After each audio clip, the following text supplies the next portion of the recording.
everyone, it's Caitlin, and today we're going to make an 1860s dress.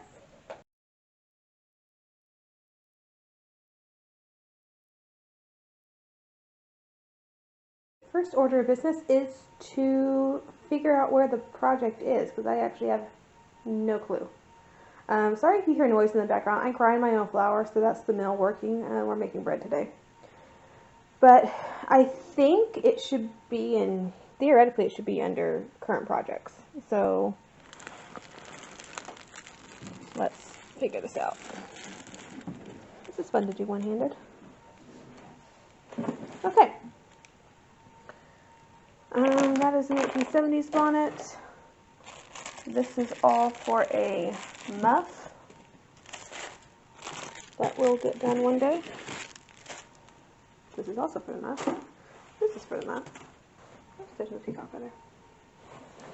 This is currently an 1860s wool dress. Just the bodices, the skirts are somewhere else. But I'm going to make it into an 1830s riding habit, because I have more need of that than what it is currently. This is the elytra dress that I need to take apart because these are far too large for the scale. So that's why it's in here. I need to redo that embroidery. This is lining for the muff. This is a cotton dress that needs to be taken out a bit. This is a mantle. Okay. This is a pelerine. This is actually organized for all my stuff in one little container. Okay. So it's not in there. I wonder where I would have put it then. I don't know where it would be.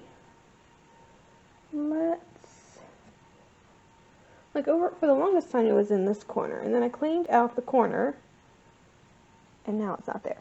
Alright, clearly this is not going to work with me filming, so I'm going to go search for it, and I shall let you know when and where I find it. It was actually under cotton dress links. Don't know why, since this is partially completed anyway. But it looks like this is the skirt, which, if my understanding is, if I remember correctly, should be done, if not almost done. So it looks like it's cut, sewed together, faced. Ooh, it's even has a waistband on it, and a watch pocket. Ooh, I did good. Okay, all I have to do with this is add in a hook and eye to close it, or a couple of hooks and eyes, and iron it, because, yeah, lots of wrinkles. Awesome! Okay, this is going to be a quick project. Look at me getting my life together. Oh, looks like this is extra fabric. I don't know if I cut the bodice out. I don't think I did. I did not. Okay. So, there's that. There's maybe good lining fabric, perhaps. Okay. So, yeah, we can, I don't know if I want to iron the skirt first. Might as well just finish the skirt real fast. That shouldn't be too big of a project. So, iron that, and then, put the hooks and eyes on there. And then, yeah, then we can work on a bodice. Alright, so I grabbed my hooks and eyes. These are a bit bigger than I would prefer, maybe about 1 to 2 sizes too large, but they're going to work a lot better than the itty bitty tiny ones I have. So we're going to go ahead and use these. And here's the skirt, so it's all ironed now, but you can see where my opening is. And let me adjust that. You can see where it's just fabric here, but then the gathering or the gauging starts here. So this side of the skirt will overlap right here to match to where from the front side you just see little pleats. So I will usually put 2 hooks on this side and 1 hook right here. So let's go ahead and do that.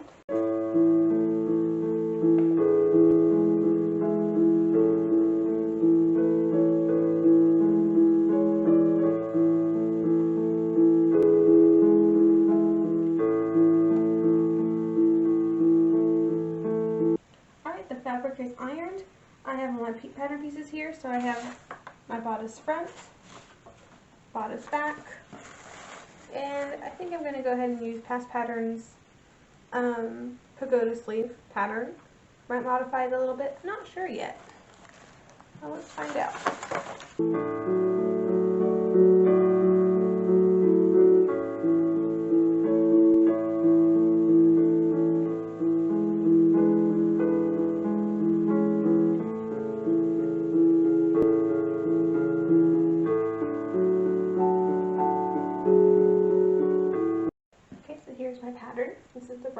and just fold it under 2 inches, which is what I would normally fold it under. And so we're going to match this. So essentially, what I want is for this piece, is for the pattern to keep going. So I'm just going to flip this over from where I had it.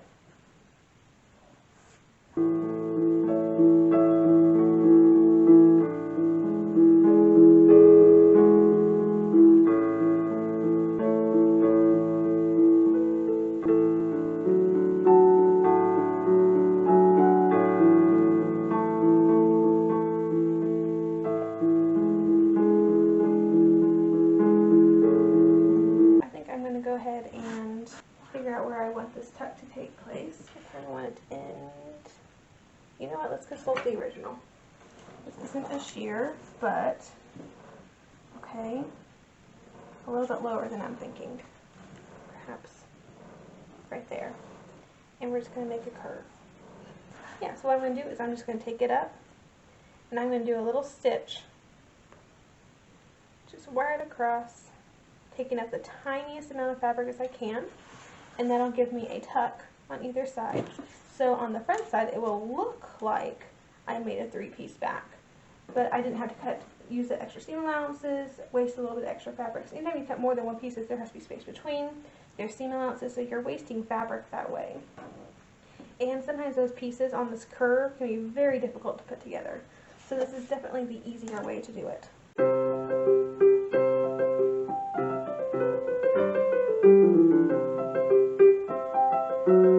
So you can clearly see when I put it together, I've already cut out my neckline, but you can see the pattern really does match. And so yeah, I'm very happy with that. My next step that I'm going to do is put the darts in. And so darts are only going to go in the lining, and then I'm going to gather the fashion fabric to fit.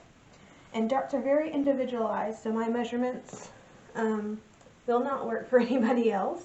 Mine go, when I put them in, 5.5 inches up, and that's going to vary on where your waist versus your bust is. If you're very short-waisted, that's going to be a shorter number. If you're longer-waisted, it's going to be a longer number.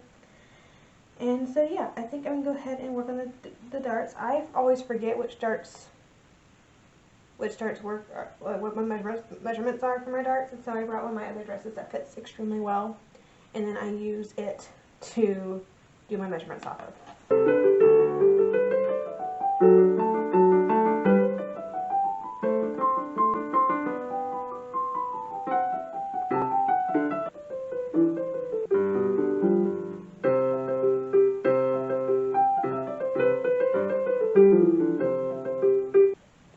Stitch the darts.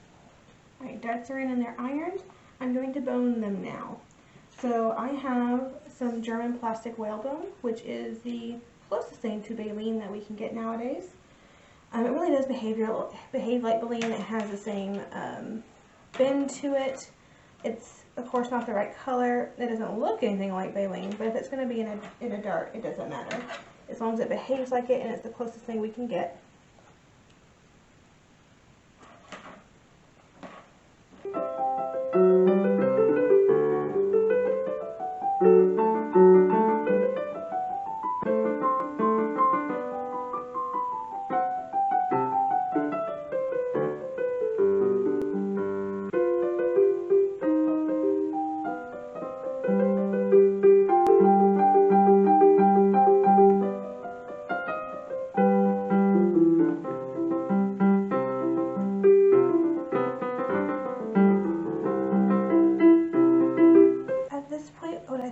To do is go ahead and stitch up the channels here, and then I do believe I'm going to have to make some piping. For piping today, I'm using something I found in my stash. It's very thin and fine, which is what original piping was. This is not yarn. This is, I think it's actually kite string. I think I've had this since I was a kid, because that's what this looks like. It's a kite string roll. But it's about the right thickness, so we're going to use it. I went ahead and stitched my piping. So it's just very, very thin. I know it's like maybe 1/8 of an inch seam, perhaps. And then I went ahead and cut one side of it halfway down. So this is a 1/4 inch and this is a 1/2 inch now. Actually, it's probably, that's about 1/4 inch. This is about 3/4 of an inch, I think. And so what we're going to do is we're going to take our neckline, we're going to put it down. We're going to match this underside to the edge of the neckline, and then later we're going to fold this under and create a nice, pretty non-raw seam.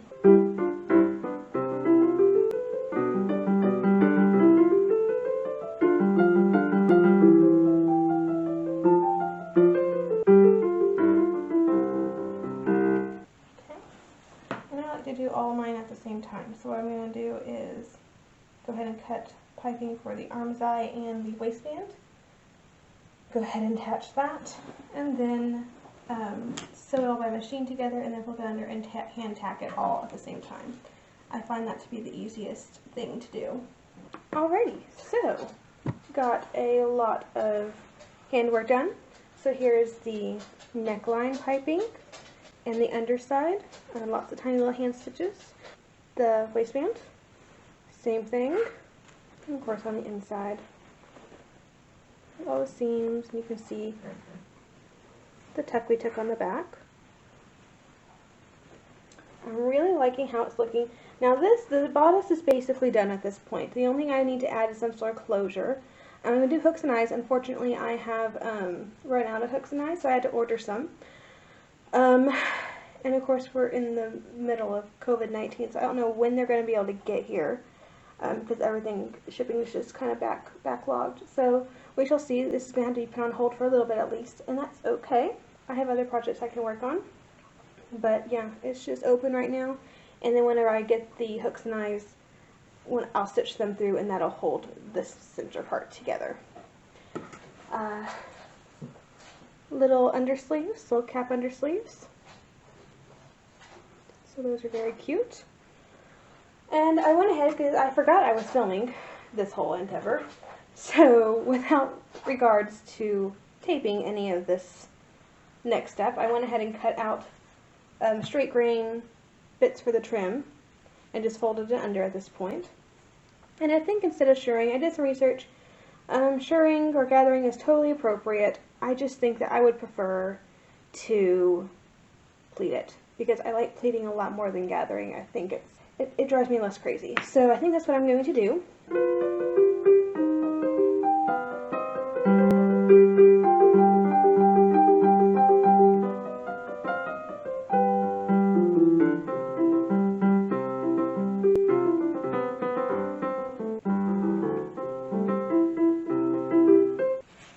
I have all the trimming done, and so I'm just going to start talking. Here comes the dogs. I'm going to just pin it on.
So I have here a lovely handkerchief. Handkerchiefs are quite large in the period, and so I have one that's just made of cotton lawn, and I put some lace on it, the same lace that is on the undersleeve, and I have the same lace on the collar here. So we're going to attach the collar, and it's just a single layer collar. Collars were not usually double layered during this time, so single layered, and it's just hemmed and has lace on it. And then a little bias piece here, which is going to take the abrasion and all the wear. It's going to sit against the back of my neck. So I don't put much effort into stitching on collars because they are meant to be removable. The collar is on. So the next step is going to be to attach the bodice to the skirt. So I have the skirt here, found the center back. Let's find the center back here.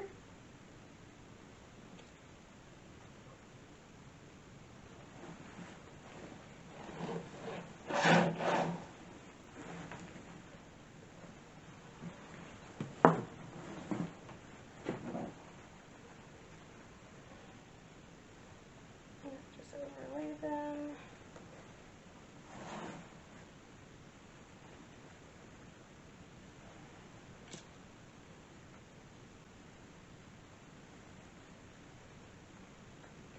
So I have all that pinned on, so what I'm going to do next is stitch it, and I think I can go sit down for that. So basically there's that little bit of piping here. I'm going to stitch in the ditch and just attach it to right where the waistband and the gauging starts.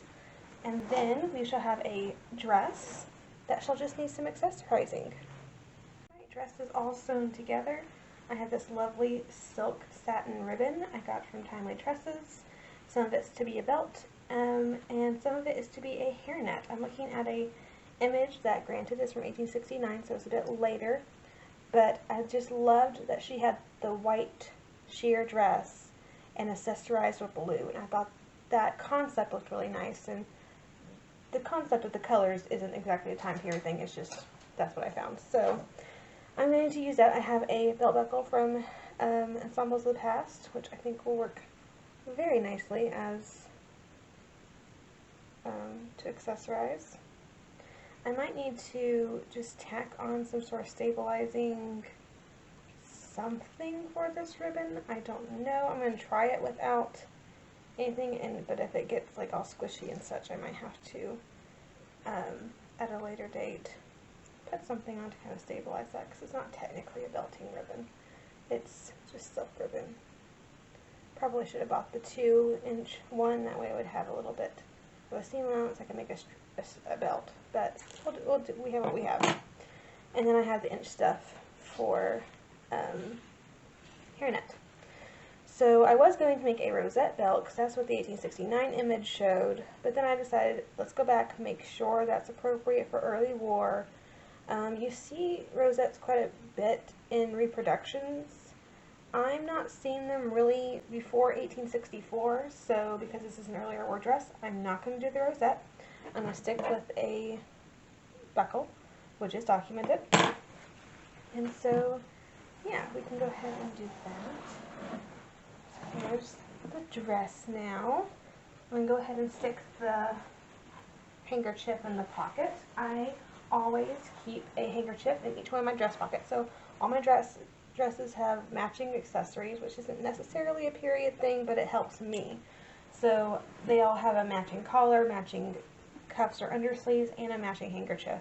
And there is one set in the Met that I've seen that is a complete matching with handkerchief, undersleeves, and collar. A lot of times you'll see cuffs and collars matching, or collars and undersleeves matching. It's just easier for me to have it all matching, so I know what dress it goes to. Handkerchief can stay in the pocket, because I'm really terrible about remembering to pack handkerchiefs. So just having them in every dress pocket, that way I don't have to worry about it. All my dresses have a collar attached to them. And then I can take it off to wash it, and I know what dress it goes back on. That way, every dress I pull out to go to an event, I don't have to stop and think, oh, is this ready to wear? I just keep them ready to wear. That's what's easier for me. It's not necessarily a period attitude, it's just what's easier for me.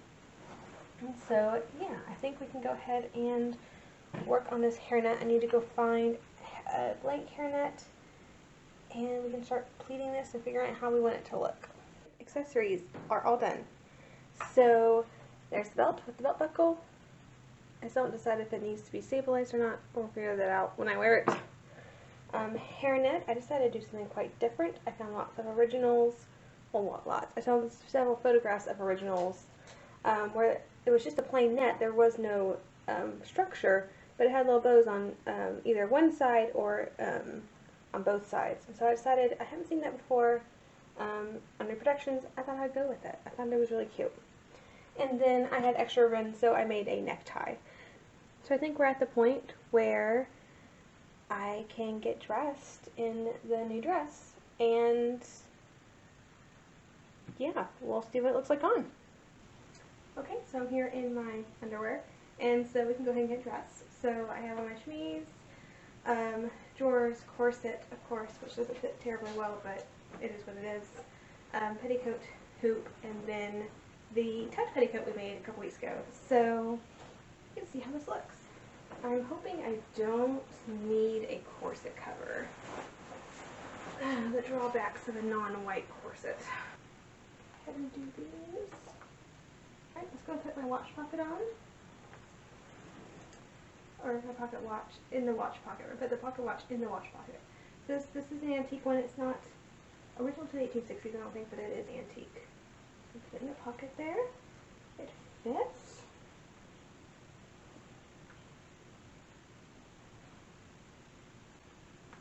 This one is.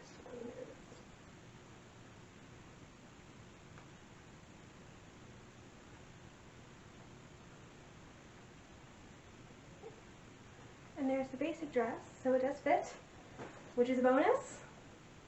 So we have that. Let's put on all, I have all the dogs here and everything, they're really excited. I'm really excited. Let's try the belt. I've actually never put on a ribbon belt before, so this could be quite interesting. There we go, there's a belt. Try a little hairnet bit. Okay, there we are. Okay. Necktie with brooch. Probably just clean this in, I think.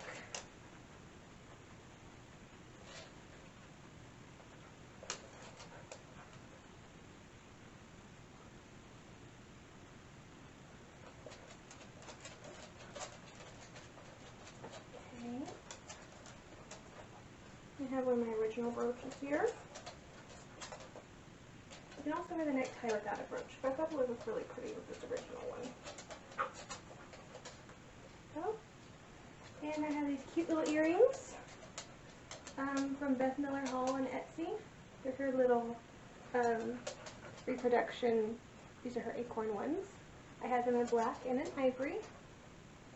I just got the ivory ones in, but I thought they would clash with the white. So I think I'll try them on with a different dress. So there we are, all dressed up in the 1860s with nowhere to go, because we're all in self-isolation. But yeah, that was fun. Very cute project. I'm very happy with how it turned out. So yeah, I look forward to using this and wearing it. It's a lovely gown. It fits. It looks really nice. I love the black and white. I think it goes well with, it'll go with any color that I possibly want to wear it with. So if I decide to wear it with different accessories or whatnot, I have that option, and it would look awesome either way. It'll look good with a lot of my bonnets. I pulled one out here. It's one of my 1860s ones, which I'm going to have to take this off to wear it.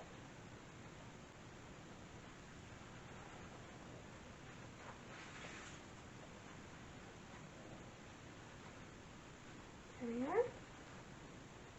Oops, my brooch is coming undone.